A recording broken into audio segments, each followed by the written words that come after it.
صباح الخير أحبائي وأعزائي من قناة الملكة والأمير.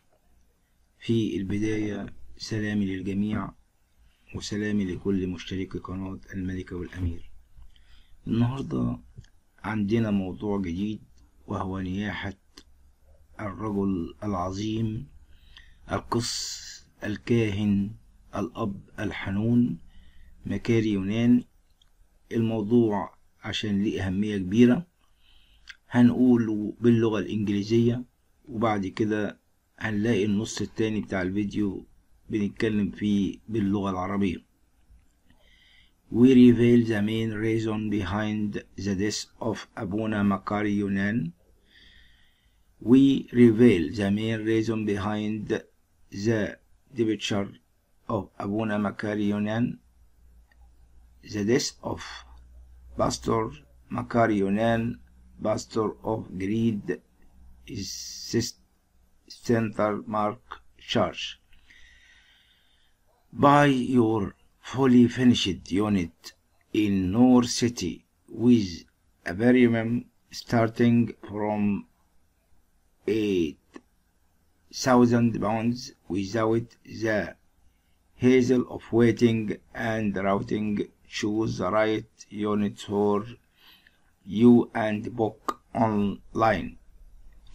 There is great sands between. Choose the right unit for you and book online. There is great sands between the Coptis and the sand after the departure of Abuna Makari. Watch what the Egyptian newspaper wrote after of death of Abuna Makari Yunan. Watch what Muhammad Abu Hamid wrote after the death of Abuna Makari Yunan. The latest development in health condition of Abuna Makari Yunan, Reverend Makari Yunan. Amba Raphael, General Bishop of Churches of Central Cairo, mourned the Reverend Makari Yunan, the pastor of Greed Account Mark Church in Asbakaya in Cairo, and said in a post on official account on the social network site Facebook a while ago, and all his loved ones.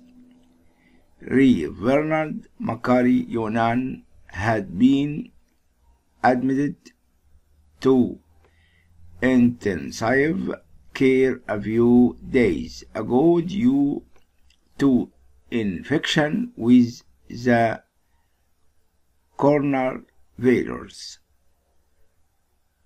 COVID-19, and he and his wife Tasoni Suna, who also departed a few days ago as a result of infection as well.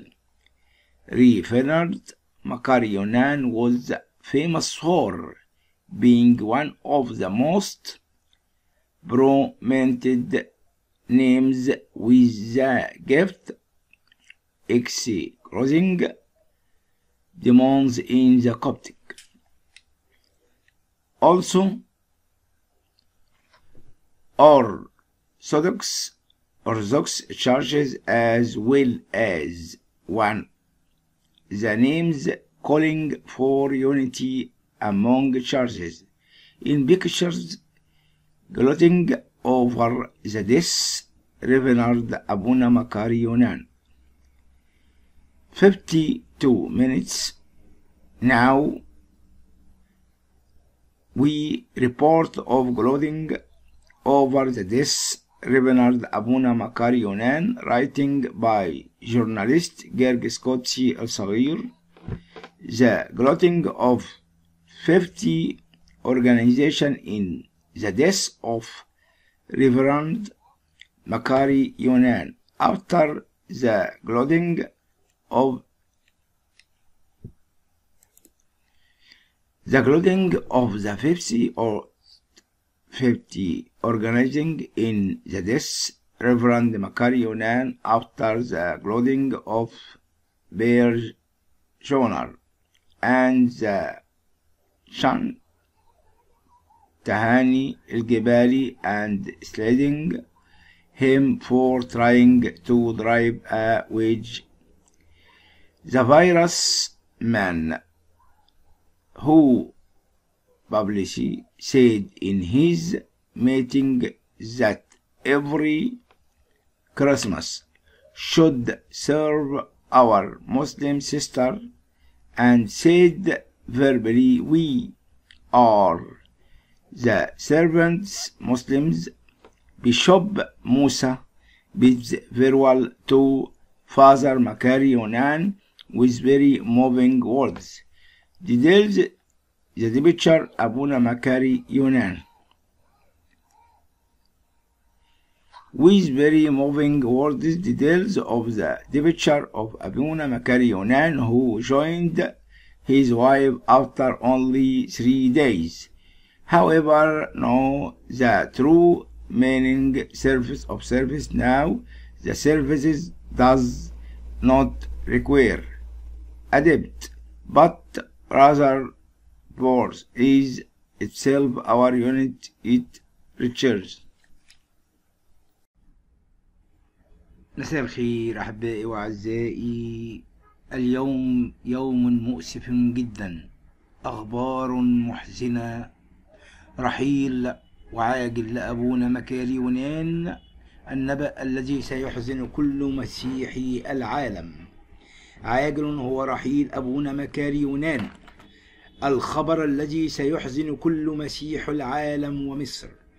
نعرضكم الآن وهو آخر الأخبار في المقال عاجل رحيل أبونا مكاري يونان النبأ الذي سيحزن كل مسيحي مصر. وفاة القس مكاري يونان بعد إصابته بفيروس كورونا. توفى الأب مكاري يونان كاهن كنيسة ماري مرقس الكبرى بالمرقسية القديمة البطرخانة منذ فترة قصيرة أثر إصابته بفيروس كورونا. وتوفيت تسوني زوجة الأب مكاري يونان صباح الجمعة الماضي يوم عيد الميلاد المجيد متأثرة بإصابتها بفيروس كورونا. ودعت أسرة الأب مكاري يونان للصلاة، فهل يجوز لهم الصلاة والسلام ليشفى الله من فيروس كورونا؟ أعلن الأب موسى إبراهيم المتحدث الرسمي باسم الكنيسة القبطية الأرثوذكسية في تصريح خاص لليوم السابع وفاة الأب مكاري يونان كاهن الكنيسة المرقسية بالأزبكية الكبرى. وأضاف المتحدث الرسمي باسم الكنيسة القبطية الأرثوذكسية أنه يجري الآن ترتيب مواعيد الجنازة والحداد ويتم الإعلان عن تفاصيلها خلال الساعات والدقائق القادمة. توفيت تصوني سونا زوجة الأب مكاري يونان صباح الجمعة الماضي متأثرا بإصابتها بفيروس كورونا. طلبت أسرة الأب مكاري يونان الصلاة فقالوا وليكمل الله تعافيه من فيروس كورونا. ولكن توفى الأب مكاري يونان الأب العظيم الوقور كاهن كنيسة ماري مرقس الكبرى بالقاهرة منذ فترة قصيرة أثر إصابته بفيروس كورونا.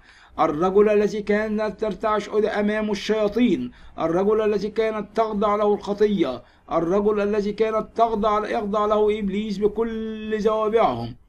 نعم، إنه الأب الموقر أبونا مكاري يونان، أبونا مكاري يونان الذي كانت تخشاه الشياطين وتخاف أن تقترب منه، أبونا يونان الذي كان يخلع الشياطين من البشر، أبونا يونان مكاري يونان الذي كان يحبه المسيحيون والمسلمون، والذي كان يحبه المسلمون قبل المسيحيون. إنه كان يخرج الشياطين، إنه كان رجل المحبة، إنه كان رجل السلام. وتوفت سوني زوجة الأب مكاري يونان في عيد الميلاد المجيد. ودعت أسرة الأب مكاري يونان للصلاة، فهل يجوز لهم الصلاة والسلام فيشفى الله من فيروس كورونا؟ عاجل جدا عاجل جدا وفاة. وما هو رد فعل البابا تودروس من بعد وفاة أبينا مكاري يونان؟ نعي البابا تودروس الثاني بابا الإسكندرية وبطريرك الكرازة المرقسية القس مكاري يونان كاهن كنيسة ماري مرقس الكبرى في الأزبكية بعد صراع قصير مع المرض عن عمر يناهز 78 عاما، وبعد خدمة كهنوتية لأكثر من 45 يونان، وفاة القس مكاري يونان. وجاء في برقية تعزية تتقدم بآخر التعازي إلى سيادة المطران رفائيل الأسقف العام لكنائس قطاع وسط القاهرة، وإلى مجمع كانت القطاع برحيل الأب المبارك الأب العظيم القس مكاري يونان الذي استراح في الرب بعد حياة مليئة بالخدمة، ويطلب العزاء السماوي لأهل كنيسته وعائلة المباركة طالبا روح الصالحة البكاء والراحة تقاسم الميراث مع جميع القديسين. الكنيسة لها أهميتها، الكنيسة هي الأم، ولكن ابنها الذي فقدته. أين يأتي الشعب؟ لمن يأتي الشعب؟ لمن يسمع الكلمة؟ نعم، إنه كان هو شعار الكنيسة، إنه كان الكلمة الذي يسمعها، إنه كان الحصن المنيع للأشخاص الذين كانوا يعانون من الأمراض، كان يشفي المرضى، كان يخرج الشياطين الملاعين من الأشخاص. توفى اليوم القس مكاري يونان كان كنيسة ماري مرقس الكبرى والأزبكية في الأزبكية اليوم بعد صراع قصير مع المرض عن عمر يناهز 78 عاما، وبعد قداس كهنوتي وخدمة كهنوتية لأكثر من 45 عاما. ولد الأب مكاري يونان المتوفي في الأول من مارس سنة 1934، ورسم كاهنا على يد تريدنت الرحمة الأنبا ميخائيل مطران أسيوط الأسبق في 18 يوليو سنة 76، ثم انتقل للعمل في القاهرة حيث خدم في كنيسة ماري مرقس بالأزبكية. وستقام صلاة الجنازة في كنيسة الساعة كنيسته الموقرة المعظمة ماري مرقس بالأزبكية الساعة 12 من صباح غد. إنه الغد اليوم المؤسف، إنه الغد اليوم الحزين، إنه الغد بعد القداس الإلهي بحضور سيادة المطران رفائيل المطران العام لقطاع كنائس وسط القاهرة، فيما أعلنت عائلة الأب مكاري يونان عن إقامة صلاة الجنازة عليه غدا الأربعاء في كنيسة المرقسية الكبرى بالأزبكية الساعة 12 ظهرا، وبعد ذلك ستتلقى الأسرة العزاء ومساء الأربعاء في الكنيسة. توفى قبل فترة وجيزة نفس القس مكاري يونان كان كنيسة القديس مرقس الكبير نتيجة إصابته بفيروس كورونا، لينضم إلى زوجته تسوني سونا التي توفت صباح الجمعة الماضي متأثرة أيضا بإصابتها مع فيروس كورونا. ونشرت الأسرة الصفحة الرسمية للمطران مكاري يونان على موقع التواصل الاجتماعي وقالت: شكرا لكل من قدم التعازي بوفاة زوجة الأب مكاري يونان. أعلنت مواقع الأخبار: لقد توفى الأب الموقر، لقد توفى الأب المعظم، لقد توفى الأب الحنون مكاري يونان كاهن كنيسة ماري مرقس الكبرى منذ فترة وجيزة. وتستعد الأسرة لصلاة الجناز، وهو يوم غدا الأربعاء، اليوم المحزن، اليوم المؤسف. إن هذا القس العظيم مكاري يونان الذي كانت تخضع له الشياطين: إن كان الرب معنا فمن علينا. الرب يسوع مع كل المسيحيين، الرب يكون مع كل البشر. إنه يشرق شمسه على الأبرار والأشرار. حزن وبكاء، حزن وعويل على هذا الشخص العظيم الذي كانت كل البشرية تقترب من نحوه، الذي كانت تخضع له الشياطين متذللة له وتخرج منه بكل سهولة، تخرج من البشرية بكل سهولة. بكلمة منه كان يوصل كثيرين إلى الله العظيم. بكلمة منه كانت ترسل إلى الكلمة السلام إلى جميع البشر، إلى جميع الطوائف، إلى جميع الفئات، إلى جميع البلدان. انظر عندما كانت وعظته يوم الأربعاء، جميع الطوائف، جميع البلدان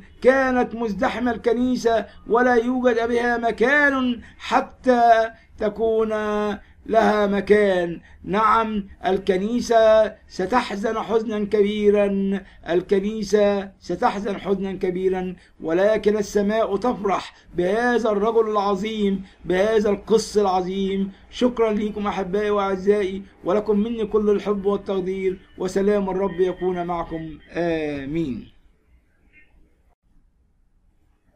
مساء الخير أحبائي وأعزائي.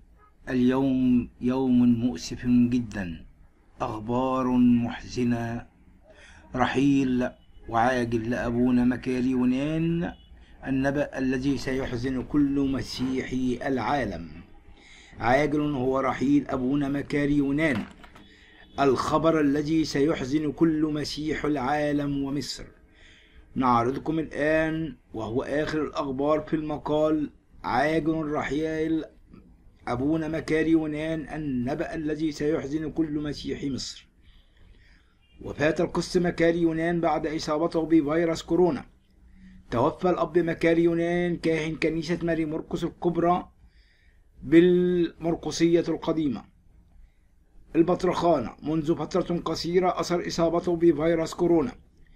وتوفيت تسوني زوجة الأب مكاري يونان صباح الجمعة الماضي يوم عيد الميلاد المجيد متأثرة بإصابتها بفيروس كورونا.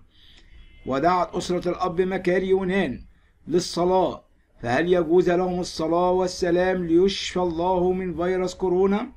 أعلن الأب موسى إبراهيم المتحدث الرسمي باسم الكنيسة القبطية الأرثوذكسية في تصريح خاص لليوم السابع وفاة الأب مكاري يونان كاهن الكنيسة المرقسية بالأزبكية الكبرى.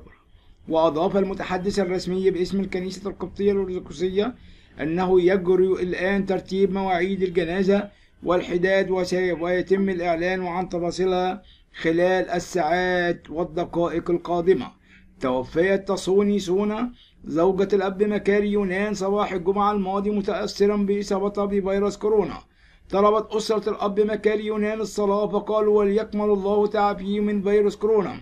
ولكن توفى الأب مكاري يونان الأب العظيم الوقور كاهن كنيسة ماري مرقس الكبرى بالقاهرة منذ فترة قصيرة أثر إصابته بفيروس كورونا.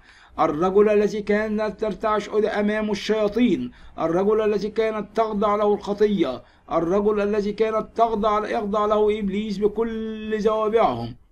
نعم، إنه الأب الموقر أبونا مكاري يونان، أبونا مكاري يونان الذي كانت تخشاه الشياطين وتخاف أن تقترب منه، أبونا يونان الذي كان يخلع الشياطين من البشر، أبونا يونان مكاري يونان الذي كان يحبه المسيحيون والمسلمون، والذي كان يحبه المسلمون قبل المسيحيون. إنه كان يخرج الشياطين، إنه كان رجل المحبة، إنه كان رجل السلام. وتوفت سوني زوجة الأب مكاري يونان في عيد الميلاد المجيد. ودعت أسرة الأب مكاري يونان للصلاة، فهل يجوز لهم الصلاة والسلام فيشفى الله من فيروس كورونا؟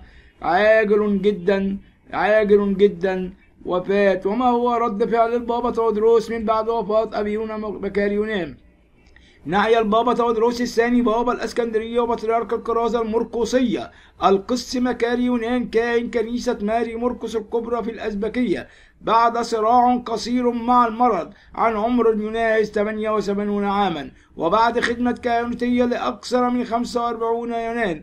وفاة القس مكاري يونان، وجاء في برقية تعزية تتقدم بآخر التعازي إلى سيادة المطران رفائيل الأسقف العام لكنائس قطاع وسط القاهرة، وإلى مجمع كانت القطاع برحيل الأب المبارك الأب العظيم القس مكاري يونان الذي استراح في الرب بعد حياة مليئة بالخدمة. ويطلب العزاء السماوي لأهل كنيسته وعائلة المباركة، طالبا روح الصالحة البكاء والراحة تقاسم الميراث مع جميع القديسين. الكنيسة لها أهميتها، الكنيسة هي الأم، ولكن ابنها الذي فقدته. أين يأتي الشعب؟ لمن يأتي الشعب؟ لمن يسمع الكلمة؟ نعم، إنه كان هو شعار الكنيسة، إنه كان الكلمة الذي يسمعها، إنه كان الحصن المنيع للأشخاص الذين كانوا يعانون من الأمراض، كان يشفي المرضى، كان يخرج الشياطين الملاعين من الأشخاص. توفى اليوم القس مكاري يونان كان كنيسة ماري مرقس الكبرى والأزبكية في الأزبكية اليوم بعد صراع قصير مع المرض عن عمر يناهز 78 عاما، وبعد قداس كهنوتي وخدمة كهنوتية لأكثر من 45 عاما. ولد الأب مكاري يونان المتوفي في الأول من مارس سنة 1934، ورسم كاهنا على يد تريدنت الرحمة الأنبا ميخائيل مطران أسيوط الأسبق في 18 يوليو سنة 76، ثم انتقل للعمل في القاهرة حيث خدم في كنيسة ماري مرقس بالأسبكية. وستقام صلاة الجنازة في كنيسته الموقرة المعظمة ماري مرقس بالأزبكية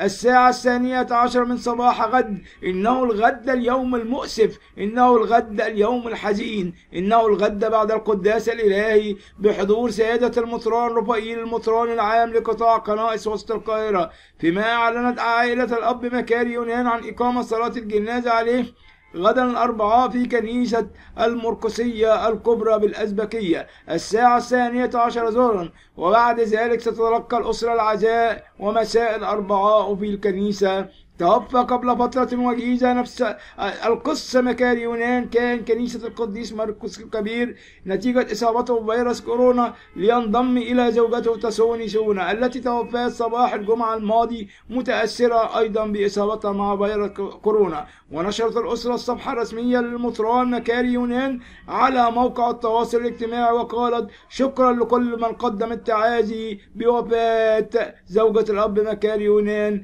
أعلنت مواقع الأخبار: لقد توفى الأب الموقر، لقد توفى الأب المعظم، لقد توفى الأب الحنون مكاري يونان كاهن كنيسة ماري مرقس الكبرى منذ فترة وجيزة. وتستعد الأسرة لصلاة الجناز وهو يوم غدا الأربعاء، اليوم المحزن، اليوم المؤسف. إن هذا القس العظيم مكاري يونان الذي كانت تخضع له الشياطين: إن كان الرب معنا فمن علينا. الرب يسوع مع كل المسيحيين، الرب يكون مع كل البشر. إنه يشرق شمسه على الأبرار والأشرار. حزن وبكاء، حزن وعويل على هذا الشخص العظيم الذي كانت كل البشرية تقترب من نحوه، الذي كانت تخضع له الشياطين متذللة له وتخرج منه بكل سهولة، تخرج من البشرية بكل سهولة. بكلمة منه كان يوصل كثيرين إلى الله العظيم. بكلمة منه كانت ترسل إلى الكلمة السلام إلى جميع البشر، إلى جميع الطوائف، إلى جميع الفئات، إلى جميع البلدان. انظر عندما كانت وعظته يوم الأربعاء، جميع الطوائف، جميع البلدان كانت مزدحمة الكنيسة ولا يوجد بها مكان حتى تكون لها مكان. نعم، الكنيسة ستحزن حزنا كبيرا، الكنيسة ستحزن حزنا كبيرا، ولكن السماء تفرح بهذا الرجل العظيم، بهذا القس العظيم. شكرا لكم أحبائي وأعزائي، ولكم مني كل الحب والتقدير، وسلام الرب يكون معكم. آمين.